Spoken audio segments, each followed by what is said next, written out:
Hi hello నమస్తే అండి. నేను మీ రమణప్రియ. ఇవాళ శ్రావణ మంగళవారం, నాగపంచమి, గరుడ పంచమి విశేషం అండి. నాగపంచమి మేము ఇంట్లో సుబ్రహ్మణ్యేశ్వర స్వామిని పెట్టి పాలు పెట్టి పూజ చేసుకున్నాము. గరుడ పంచమి తిరుపతిలో చూపిస్తారు, చాలా విశేషంగా ఉంటుందండి, చాలా బాగుంటుంది. చాలా బాగా చేస్తారు తిరుపతి కొండపైన. శ్రావణ మాసం పెళ్ళైన ఆడపిల్లలు చక్కగా శ్రావణ మంగళవారం నోములు, వ్రతాలు, పూజలు చేసుకుంటారు. ఈ రోజంతా చాలా పరమ పవిత్రంగా ఉంటుంది, చాలా బాగుంటుందండి.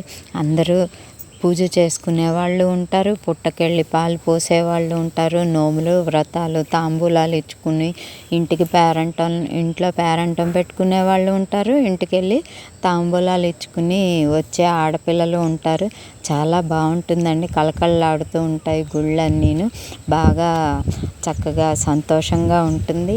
దేవుడి దగ్గర దీపారాధన చూసారా, సుబ్రహ్మణ్య స్వామిని పెట్టుకుని మేము పూజ చేసుకున్నాము. థ్యాంక్ యూ అండి, థ్యాంక్ యూ సో మచ్. ఈ వీడియో నచ్చితే లైక్ చేయండి, షేర్ చేయండి, సబ్స్క్రైబ్ చేయండి. మరో మంచి వీడియోతో కలుద్దామండి. Thank you all. అందరికీ నాగపంచమి శుభాకాంక్షలు.